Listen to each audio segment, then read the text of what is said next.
नमस्कार,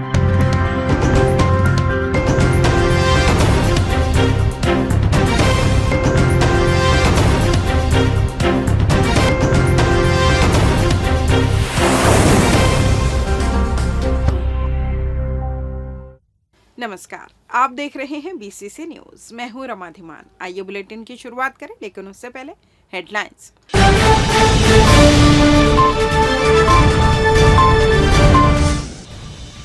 सोसाइटी कर्मचारी हड़ताल पर, धान खरीदी प्रक्रिया हो सकती है प्रभावित। आपराधिक घटनाओं को लेकर भाजपा का पलटवार, कहा कांग्रेस है जिम्मेदार। कचरा डंप करने को लेकर जवाब, हाईकोर्ट ने पूछा क्या है व्यवस्था। और भजन गायिका मैथिली ने कहा छत्तीसगढ़ अपना प्रदेश, राज्य उत्सव में होंगी शामिल। हेडलाइंस के बाद खबरें विस्तार से। आदिम जाति सेवा सहकारी समितियों के कर्मचारी लंबे समय से लंबित 3 प्रमुख मांगों पर शासन की चुप्पी से निराश होकर अब अनिश्चितकालीन आंदोलन पर चले गए। सोमवार को बृहस्पति बाजार के पास BR यादव ग्राउंड पर धरना प्रदर्शन के बाद मंगलवार को नेहरू चौक में कर्मचारियों ने प्रदर्शन किया। कर्मचारी संघ का कहना है कि जब तक उनकी सभी मांगों को ठोस समाधान नहीं होता, तब तक यह आंदोलन जारी रहेगा। आदिम जाति सेवा सहकारी समिति कर्मचारियों का कहना है कि यह आंदोलन उनके हितों के लिए कई वर्षों से लंबित प्रमुख मांगों के कारण हो रहा है। कर्मचारियों ने बताया कि इन मांगों को लेकर बार-बार ज्ञापन सौंपने के बाद शासन से बात करने का प्रयास भी किया गया, लेकिन शासन द्वारा अब तक कोई ठोस कदम नहीं उठाए गए हैं। लंबे समय तक प्रशासन की ओर से आश्वासन ही मिलता रहा है, जिसके चलते कर्मचारियों ने अब अनिश्चितकालीन आंदोलन का निर्णय लिया है। कर्मचारियों ने कहा कि आगामी 14 नवंबर से धान खरीदी शुरू होगी, जिसमें उनके आंदोलन से किसानों को हो रही परेशानियों की जिम्मेदारी प्रशासन पर होगी।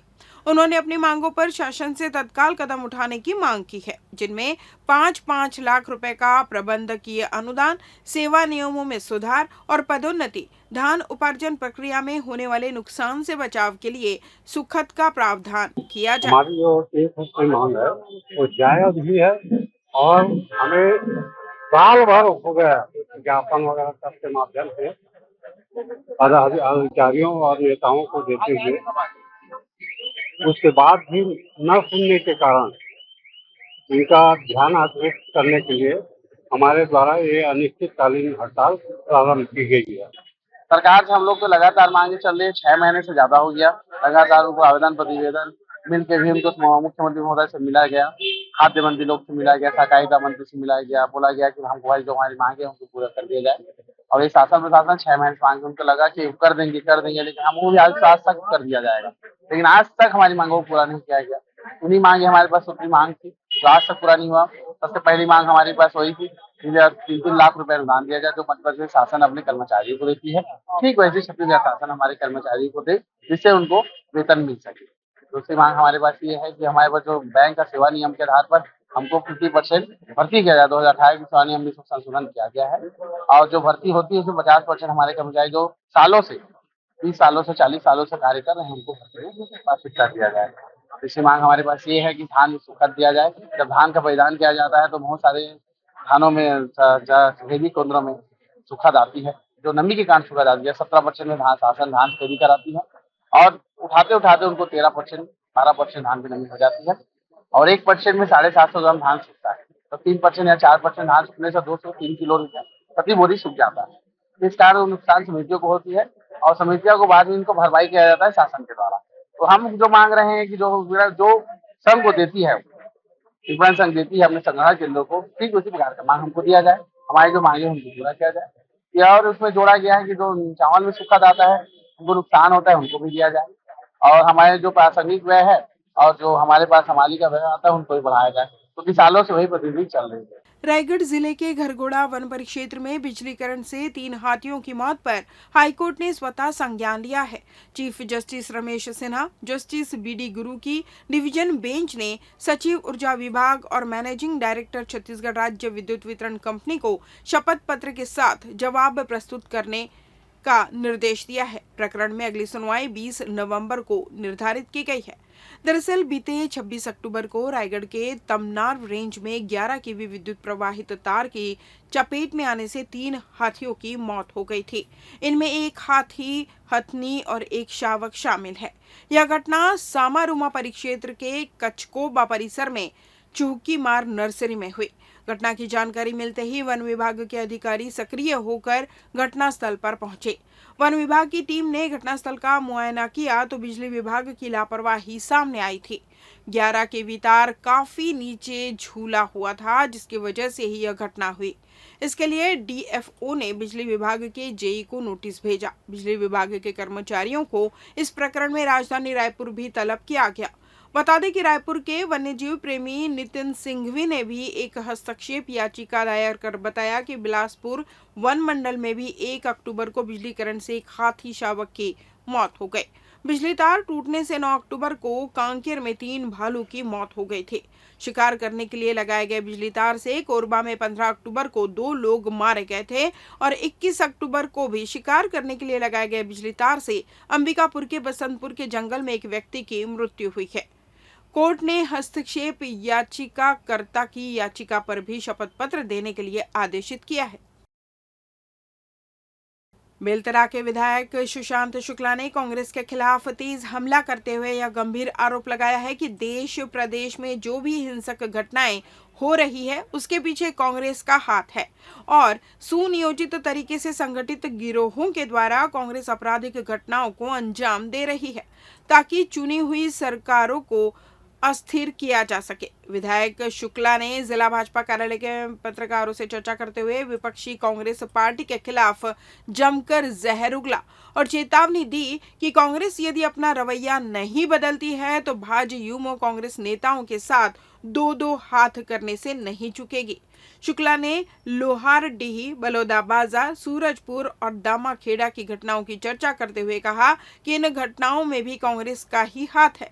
बलौदाबाजार की घटना में कांग्रेस विधायक देवेंद्र यादव समेत 100 से ज्यादा कांग्रेसी गिरफ्तार है। इनका अपराध इतना गंभीर है कि इनको किसी भी कोर्ट से जमानत नहीं मिल पा रही है। उन्होंने कहा कबीर धर्मनगर दामाखेड़ा की घटना पर कबीर पंथियों के धर्मगुरु प्रकाश नाम साहेब ने फेसबुक समेत सोशल मीडिया में स्पष्ट कहा है कि घटना का मुख्य आरोपी कांग्रेसी है और घटना को राजनीतिक रंग देने की कोशिश की जा रही है। श्री शुक्ला ने कांग्रेस के खिलाफ और भी आरोप लगाए। सामाजिक हिंसा, वर्ग भेद की राजनीति करते करते वर्ग संघर्ष को बढ़ाने का काम कर रहे हैं, जिसकी हम भर्त्सना करते हैं और यह स्पष्ट तौर पर चेतावनी देते हैं कि छत्तीसगढ़ की शांति के साथ कोई भी खिलवाड़ भारतीय जनता पार्टी का कार्यकर्ता बर्दाश्त नहीं करेगा और उनको जवाब देने के लिए छत्तीसगढ़ की जनता के साथ साथ भाजपा का एक कार्यकर्ता प्रतिबद्ध है। मैं आपके माध्यम से स्पष्ट कर दूं कि कांग्रेस और कांग्रेस का पंजा सिर्फ अपराधियों के साथ है या कि नहीं, यह स्पष्ट जनता करेगी, परंतु हमारी मान्यता है कि कांग्रेस का संगठन सिर्फ अपराधियों का गिरोह और उनकी पनाहगार है। यह इस छत्तीसगढ़ में स्पष्ट होता जा रहा है। वो चैतन्य विपक्ष की भूमिका के बजाय वो अपराधियों को संरक्षण देने का काम कर रही है। मैं आपके माध्यम से कांग्रेस के प्रदेश अध्यक्ष को चुनौती देता हूं कि अपने कार्यकर्ताओं का और अपने पदाधिकारियों का चरित्र चित्रण करवा ले। आधे से ज्यादा उसमें सिर्फ अपराधी और अपराधी ही नजर आएंगे। शादी का झांसा देकर नाबालिग के साथ दुष्कर्म की घटना को अंजाम देने वाले आरोपी को पुलिस ने गिरफ्तार किया है।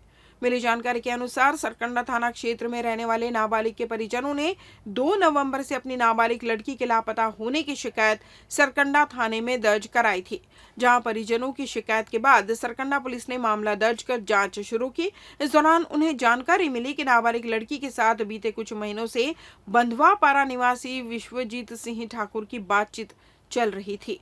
वह लगातार फोन में रोजाना 1 से 2 घंटे बात करते थे, जिसके आधार पर पुलिस ने आरोपी युवक की खोजबीन शुरू की। पुलिस को पता चला कि युवक ने 2 नवंबर को फोन करके युवती को देहानपारा बुलाया और अपने साथ अपने घर गीतांजलि सिटी लेकर गया, जहां वह रात में अपने साथ रखा और पत्नी बनाकर रखने की बात कहते हुए 2-3 बार जबरन शारीरिक संबंध बनाए, जिसके बाद 3 नवंबर को युवती को वह मोटरसाइकिल में बैठाकर बगवा मंदिर के पास लाकर छोड़कर चला गया। मामले में सरकंडा पुलिस ने तत्काल आरोपी को गिरफ्तार कर न्यायिक हिरासत में भेज दिया है। लेते हैं एक छोटा सा ब्रेक। पिछले 17 वर्षों से रियल एस्टेट के क्षेत्र में दे रहे हैं अपनी सेवाएं और लगातार शहर की जनता को एक नई लिविंग लाइफस्टाइल। अपने कार्यों एवं सेवाओं के माध्यम से लाखों लोगों की उम्मीदों को दिया है आकार। इसलिए जिले में ही नहीं पूरे प्रदेश में इनकी पहचान है बरकरार। आपके सपनों के घर को हकीकत में बदल कर है दिखाना, इसलिए आपके लिए लेकर आए हैं भाटी आशियाना।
ब्रेक के बाद आपका स्वागत है। बढ़ते हैं अगली खबर की ओर। बिलासपुर के व्यापार विहार में कचरा डंप करने के मामले में हाईकोर्ट ने संज्ञान लेकर नगर निगम से जवाब मांगा है। चीफ जस्टिस की डिवीजन बेंच में निगम की ओर से बताया गया कि कचरा उठवाकर अधिकांश क्षेत्र को साफ कर लिया गया है। ठेका कंपनी को भी चेतावनी दी गई है। कोर्ट ने निगम आयुक्त को संबंधित दस्तावेज के साथ शपथ पत्र पर जानकारी प्रस्तुत करने कहा।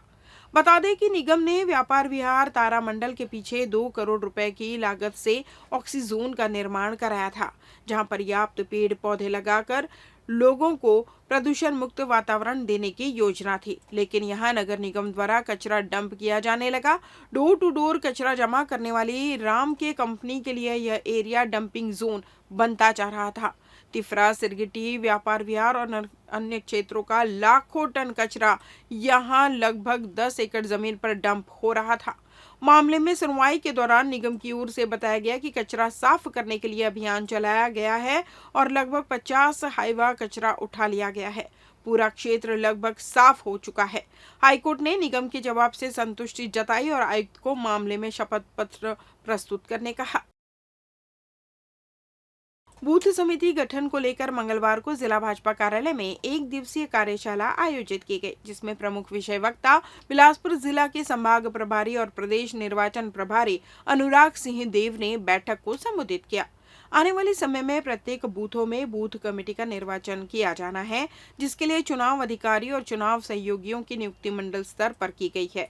जिले के सभी मंडलों में निर्वाचन के दृष्टि से सभी मंडलों में 15 नवंबर के पूर्व कार्यशाला आयोजित कर चुनाव अधिकारी को प्रशिक्षित किया जाना है। 25 की बूथ कमेटी बनेगी, जिसमें 33% महिलाओं के लिए आरक्षित होगी। सभी वर्गों की संख्या संतुलन को ध्यान में रखा जाएगा। बूथों में 50 महिला प्राथमिक सदस्यों को होना अनिवार्य है। महिलाओं के विरुद्ध घटित अपराधों में त्वरित और सख्त वैधानिक कार्रवाई करने हिदायत दी गई है। इसी क्रम में थाना कोटा में प्रार्थिया ने रिपोर्ट दर्ज कराई थी कि कुछ आरोपियों के द्वारा प्रार्थिया से गाली गलौज कर बुरी नीयत रखते हुए छेड़छाड़ की गई है, जिसमें विवेचना के दौरान एक आरोपी तुषार साहू निवासी डोंगरी पारा कोटा को गिरफ्तार कर न्यायिक हिरासत में भेजा गया है। वहीं प्रकरण के अन्य आरोपियों की तलाश की जा रही है। राज्योत्सव के समारोह में अपनी प्रस्तुति देने बिलासपुर पहुंची प्रसिद्ध भजन गायिका मैथिली ठाकुर कलेक्ट्रेट सभागार में मीडिया से मुखातिब हुई, जहां उन्होंने बताया कि वह पहली बार यहां आई है और यह अवसर बहुत ही विशेष है। प्रदेश की वर्षगांठ के अवसर पर वह समारोह में प्रस्तुतियां देंगी, जहां बिलासपुर की जनता से उनकी मुलाकात होगी। इस दौरान उन्होंने कहा कि वह बहुत छोटी उम्र से संगीत के क्षेत्र में गायन सीख रही थी और अब भी लगातार सीख रही हैं। प्रारंभिक शिक्षा के साथ ही उन्होंने भजन गायक को चुना और आगे बढ़ती रही। जगह जगह उन्होंने अपनी प्रतिभा का प्रदर्शन किया, जिन्हें लोगों ने खूब सराहा भी। उनका ही स्नेह और शुभकामनाएं हैं कि वह अंतर्राष्ट्रीय स्तर पर मंचों में अपनी प्रस्तुति दे चुकी हैं। सभी को छठ पूजा की भी बहुत सारी शुभकामनाएं। तो सबसे पहले मैं एक छठ गीत 2 लाइन सुनाती हूँ।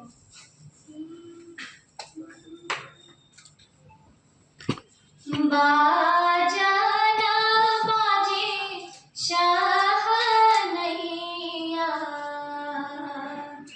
छठी मैया थीन आई, छठी मैया थीन आई।